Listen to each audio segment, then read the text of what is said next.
Welcome back. It's the Bill Yohnka Show, and Super Dave is joining us. Super Dave does the he helps us out with the Miller Hydraulic Race Report, also known as Q-Tip Man. Yeah. And it was a dirty night last night for you. Yep, a little bit. Where's Mike? Do I got a mic? You can use that mic right there. We try to explain everything so Carl can understand what's going on. We bring it down. We're going to slow it down a little bit. Slow it down a notch. And it was a good program. 3 divisions only, which is all you need, I think. Mm-hmm. Part of the Monster Midwest Series. Yes. The Monster Midwest Series was last night. And Super Dave, you were more dirty than normal. It doesn't mean it was real dusty last night. It just means that you were hanging right out there over the cars as they were mixing it up as they got going. I like to make sure they see me. And they were using that high groove, too. They were using the whole track. So everywhere. That meant dirt from everywhere. And, you know, like I was explaining to these guys, the late models with their wedge style stirs up the dirt more than any other class. Just because of the shape of the car, the way they cut through the air. It's a ground effect. It pulls it almost like a suction. Yeah. It pulls that dirt, whatever's on the track, it'll pull it up and just. I think it actually physically aims for me. It doesn't seem like it gets you paranoid now. More dirty than anybody else. Yeah. Maybe they're trying to blind you so you don't, throw that. Well, that could be, yeah. Well, one of the controversial things, we won't say, maybe not controversial, but just a change in how things in operating last night. If the cars can't get started together. Right. Fairly and evenly. Fairly and even. Fairly and even. Then you make who makes that call? Me and John down in turn 4. Okay. Ultimately, his eyes are in a better position than mine are. Yeah. But even from my stance, it's fairly obvious so if it's a major jump. Does the race actually start from turn 4 or the? It starts in turn 4. It starts in turn 4. I don't care if they pick up a little bit. Start finish, one guy can be a little bit ahead. Well, I don't. Yeah, I mean, as long as they're fairly side by side. Or even. There was a couple races last night that we, like Bill was saying, we have that rule now where we're flopping the front 2 rows if they are not fairly side by side. Yeah. You know, at the orange stripe on the wall. It was late model drivers. We were all shocked that you were. Yep. You were disciplining these late model drivers. We're not going to, I mean, we want them there, but we're not going to cater to them like they are, Well, I'm sure they're expected to do this everywhere. Sure, absolutely. There's it's not almost every track you go to anymore, they want. Right. Almost any track you go to anymore. Yeah. Fairbury's that way, too. Really? Yeah. Okay. Well, that was one. They won't flop the cars, but they require you to be side by side. And making sure. And in the Monster 40-lapper, yeah, Jason Fager lived up to his nickname. Yes, we were talking did. about nicknames before that, and he really lived up to it. The high side hustler. He got up there and stayed up there until it was over.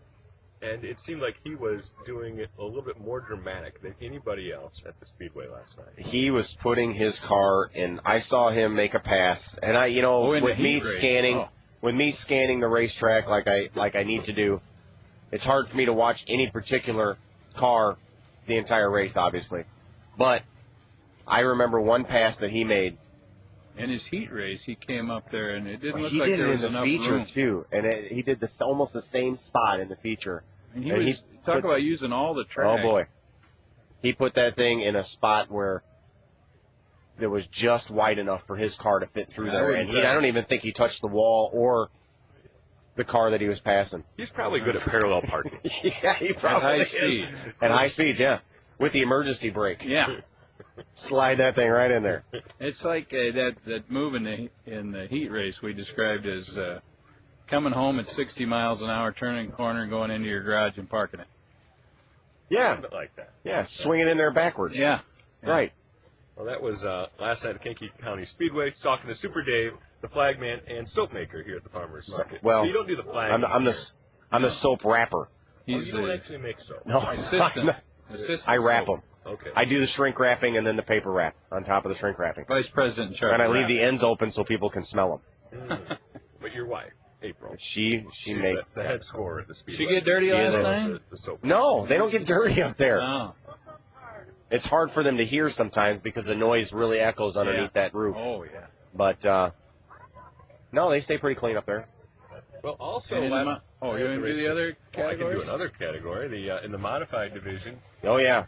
we were talking earlier. One of the sponsors of our program Right. here on Saturday morning won the race last night in the modified division, and for Jason Hastings, it seemed like all of a sudden the car just it just came started to alive. work. Yeah. And he made a pass like Jason Fager did in the late models to win that feature. Yes, he did. So I'm hoping he's listening. He told me he'd stop by. Then in the street stock ranks, it was kind of a different deal last night. David Hurst was the winner, one of the guys who wire to wire winner, had a whole pack of cars kind of chomping at the bit the entire time. Yep. But was able to hold them all off. Yeah, he did a great job. Darren Kaler coming in second. And at the line, Joel Funk and Rick Thomas. I'm not kidding you. Rick Thomas beat Joel Funk by literally 2 inches. Yeah. At the line for third. It was so close that it could have went either direction. Yeah, all the money goes the same place with those two. Well, anyway. it does. But it was pretty close. It was a good race. Yeah. All the racing last night was excellent. How's your shoulder today? Did you have to throw many yellows out there last night? I threw. Boy, there was quite a few yellows. Lot of lay over flag, the move over flag in the late model feature, but a good night overall. Wouldn't you say, Bill?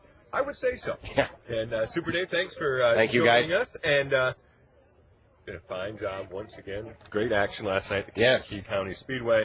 And Super Dave, part of the show. I'm going to hand it back over to Carl. You go wrap some more. Next soap. week, 3 divisions with Hornets. We're going to have 4 divisions next week with the Hornets. And there'll be one green one out there, I'm sure, that calls itself the green Carl horn. wants to see the green horn. Oh, I don't know about that. I don't know about that. Miller Hydraulics sponsors the race report every week. They also a good sponsor of racing in general. Help make all of it happen. His late model made the feature last night, too. Yes, it did.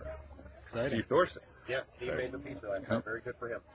And we'll be right back with more Saturday morning show here on Talk AM 1320 WKAN.